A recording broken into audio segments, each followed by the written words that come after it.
Ang mga resibong nakalap ngayong hapon. Soy bata lagi. Iyak ng bata. Narinig sa isang bakanting lote sa Bacilala, North Cotabato. Nang lapitan ito ng mga residente, nakita nila ang isang sanggol na nababalot ng mga dahon at nakasubsob sa lupa. Hala, bata. Soy bata. May bata. Sa Quezon City naman, sa bus terminal iniwan ang isang bagong silang na baby. Mga ma'am, sir, okay lang ba kayo? Mga residente sa San Jose del Monte, Bulacan, nagrereklamo dahil sa nakakasulasok at nakakasukang amoy sa kanilang barangay. Silent but deadly raw talaga ang amoy. At 2 taon na palang kapit na kapit. Mukhang something's fishy yata.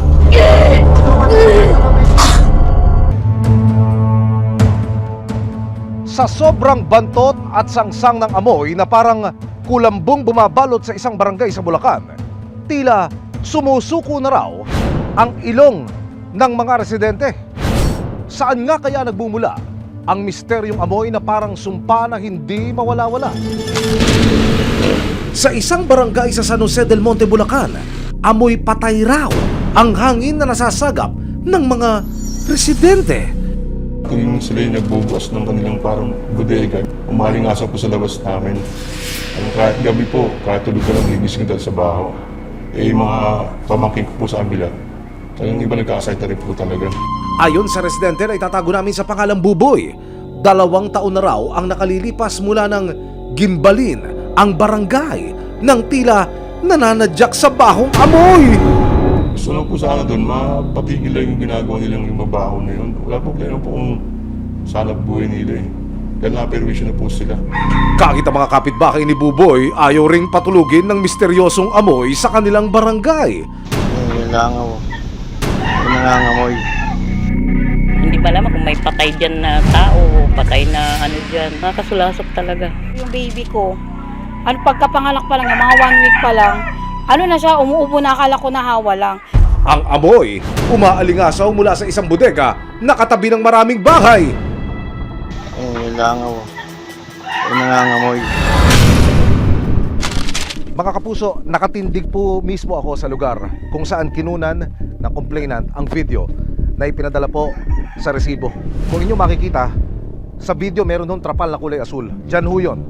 Sa likod ng trapal na yan, sinusunog yung mga basura. At dito sa gabing ito, dito naman niya nakunan yung sako-sakong mga basurang itinambak na lamang sa lugar na yan. Ano ba ang itsura ng property? Yung nasa paligid ng property na irereklamo, residential area po ito. May mga residenteng, mga nakatira na posibleng, sinasabi nga ho ng mga taga-barangay may nagkakasakit na dahil nga po sa nakasusulasok na amoy mula ho doon sa property na inireklamo sa atin. Nang idulog ng resibo sa barangay ang mga hinaing ng mga residente, ibinahagi nilang minsan na raw nilang napasok ang naturang bodega. Yan o, tingnan mo, dahan-dahan, baka lumubog ka kasi puro mga sibo yung tinambak. Ayon sa barangay, nag-apply naman ang may-ari ng permit noong 2022 bilang used goods trading o tulad sa Japan surplus. Hindi na nilang nagawang mag-renew ng mga permit. Pero bukod pa rito, tila may iba pang pinagkakabisihan na business ang may-ari. Something is fishy nga. Ito pong complaint na to ay pinaabot po noong January 2022. Grabe, sobrang dami oh. Sa unang pagbaba po namin, medyo malayo pa lang po, maaamoy nyo na yung masamang amoy. Ano nga ba ang nangungumahong amoy na iyan? Nang idulog ng barangay Gaya-Gaya at ng resibo ang mga reklamo ng mga residente sa San Jose del Monte, Bulacan, LGU, agad na nagkasa ng Surprise Inspection of Business Permits and Licensing Office, City Health Office, City Environmental and Natural Resources Office at iba pang departamento para ilabas na ang baho ng negosyong inirereklamo. Pagdating sa lugar, ipinresinta ng mga otoridad ng kanilang mission order sa tauhan ng establishmento. Mabaho. Pagpasok, tila landfill ang peg ng lote. Nang lapitan ng mga sako na pinagpipistahan na ng sangkatutak na langaw, lumuwa at bumulwak ang dugo mula sa mga ito. Yung amoy, na parang siyang talagang nabubulok na laman, flesh. Malansa, ganun, parang nabubulok na karne. Binuksan din ng mga inspektor ang mga container na naglalaman ng mga drum na nag-uumapaw sa mga laman loob.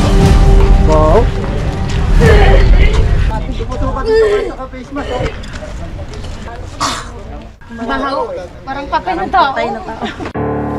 Nang tignan ng malapitan.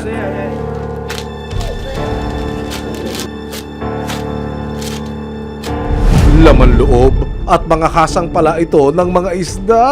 Ayon sa tauhan, ginagamit daw ng kanyang amo ang mga ito bilang pagkain sa kanyang fish pond business. Bakit po patuloy kayo nag-operate? Yan sa operation namin, sir. Para din sa amin sa hanap buhay. Dahil sa mga natuklasang patong-patong na violation, tulad ng operating without sanitary permit at business permit, violation ng Philippine Clean Water Act at Ecological Solid Waste Management Act, nagpasya ang LGU ng San Jose del Monte, Bulacan na ipasara ang establishmento. Unang-una, nag-operate sila ng walang sanitary permit.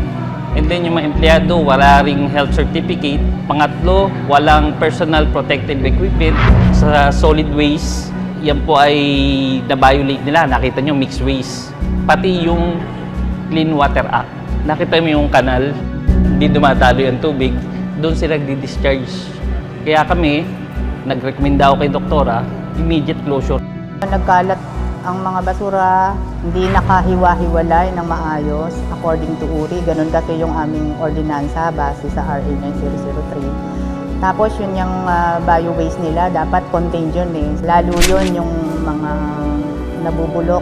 Ayon sa kanila, nakapagparehistro ng pangalan ang negosyo pero hindi ito nakakuha ng iba pang clearances para makapag-operate bilang use good trading. Operating po sila without a business permit. So, yun po yun nasa Chapter 3, Article 5, Section 62 ng Local Government Code po at ng City of San Jose del Monte Revenue Code. May violation na siya sa zoning. Yung junk shop is not allowable dun sa area dahil residential po yun. Ayon din sa Health Office ng San Jose del Monte, malaki ang panganib ng ganito karumi at kabahong lugar sa kanilang komunidad. Siyempre, pwede siya mag-post agad ng health hazard, no? Sa mga community na nakapaligid dito. So sa amin naman sa city environment nga, pati sa environment, so nakita talaga natin na ang dami naging paglabag, no? Hinggang sa hindi wastong pamamahalan ng basura. Siniguro ng LGU ng San Jose del Monte, Bulacan na inatasan na nila ang may-ari na linisin at dispatchahin na ang mga inimbak na mga laman loob. Sa sinasabi nung ahensya natin na nakita nila may violation po ako, ay pasensya na po at hindi na po mauulit. Sana mabigyan ako ng pagkakataon mo dapat samantala na para maayos ko yung paligid. Mabuksan yan na sana. Sinubukan din ng resibo na makapanayam ang may-ari ng property. Hindi ko na siguro i-renew sir yung kanyang kontrata. Kasi isinarado na po ng city bali, bahala na po ang city sa kanya. Walang mali sa paghahanap buhay, pero oras na labis nang nakapeperwisyo sa kapwa at minsan ka nang nasita ng mga kinauukulan, mayroong hangganan at parusa ang pagsasawalang bakala sa kapakanan at kalusugan ng karamihan. Maraming salamat sa panonood, mga kapuso. Para masundan ang mga reklamong nasolusyonan ng resibo, mag-subscribe lamang sa GMA Public Affairs YouTube channel